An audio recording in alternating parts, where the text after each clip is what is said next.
గులాబీ విషమ పరీక్షను అధిగమించాలని ఎత్తులు కాంగ్రెస్ బీజేపీని ఢీకొనేలా ప్రచార వ్యూహం నేరుగా ప్రజల వద్దకు వెళ్తున్న కేసీఆర్ ప్రజాస్వామ్యం కోసం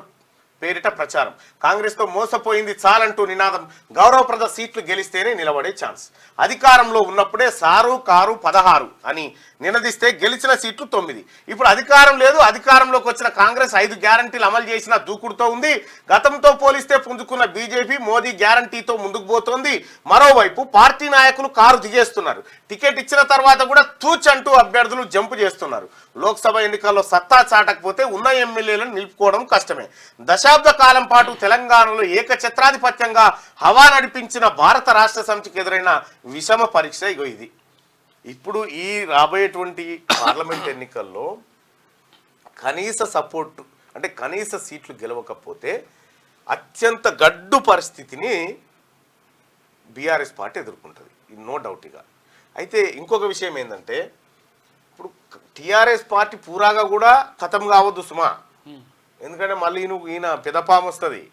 కైలాసంలో పెద్దపాము వస్తుంది భారతీయ జనతా పార్టీ అది వచ్చి కూర్చుందంటే ఇక మనం పీక్కోలేక చస్తాం అందుకోసమే టీఆర్ఎస్ పార్టీ కనీసం 1-2 సీట్లన్నా గెలవాలని ఇతర పార్టీలలో ఉన్నటువంటి ప్రజాస్వామ్యవాదులు అనుకుంటారు కనీసం 1-2 అన్న కొనపానంతో ఉండాలని లోక్సభ ఎన్నికల్లో మెరుగైన ఫలితాల సాధనే లక్ష్యంగా బీఆర్ఎస్ ముందుకెళ్తోంది మళ్ళీ నిలబడి కలబడాలంటే ఈ ఎన్నికల్లో గౌరవప్రదమైన సీట్లు సాధించాల్సిందే మెరుగైన ఫలితాలు సాధిస్తే మాత్రం అధికార పార్టీకి పక్కలో బల్లెంగా మారే అవకాశం ఉంది అన్ని స్థానాల్లోనూ వీలైనంతగా పోటీ పడాలని కొన్ని స్థానాల్లో మాత్రమే చావోరేవో అన్నట్టుగా సర్వశక్తులు వడ్డాలని సంకల్పించింది అయితే అందుకే ఆ పార్టీ అధినేత కేసీఆర్ చెమటోడుస్తున్నారు వాస్తవానికి కూడా ఇప్పుడున్న పరిస్థితిలో బీఆర్ఎస్ పార్టీ ఎక్కడ గెలిచే అవకాశం ఉంది బీఆర్ఎస్ పార్టీకి ఒకే ఒక్క అవకాశం ఉండే అది మెదక్ సీట్లో గెలిచేటువంటి అవకాశం ఉండే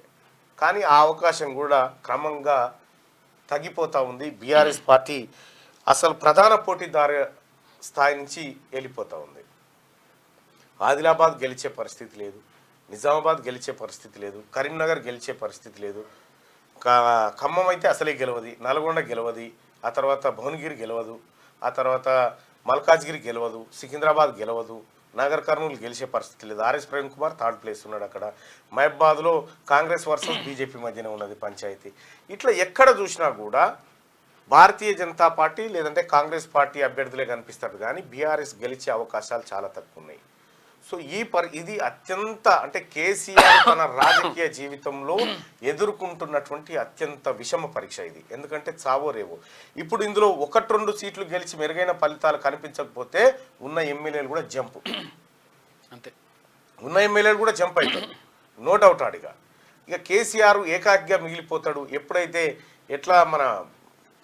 ఇట్లా తిప్పితే మళ్ళీ ఈడికే వచ్చినట్టుగా ఒక్కనై నడిచిన ఉద్యమం చేసినా ఒక్కని కానీ మిగిలే పరిస్థితికి వస్తుంది మళ్ళీ ఇక తద్ది వాళ్ళంతా వెళ్ళిపోతారు ఎక్కడో అక్కడ అంటే జనాలు కూడా ఏం నేర్చుకోరంటే ఎవరి కాడ బెల్లం ఉంటే కాడ ఉంటారు బెల్లం అయిపోగానే ఎక్కడో అక్కడ ఎగిరిపోతూనే ఉంటాడు జనాలు నేర్చుకున్నది రాజకీయ నాయకుల కంటే జనాలే తెలివి కళ్ళు కాబట్టి టీఆర్ఎస్ పార్టీ ఉండాలన్నా ఖతం కావాలన్నా అనేది ప్రజలు నిర్ణయించుకోరు ఇక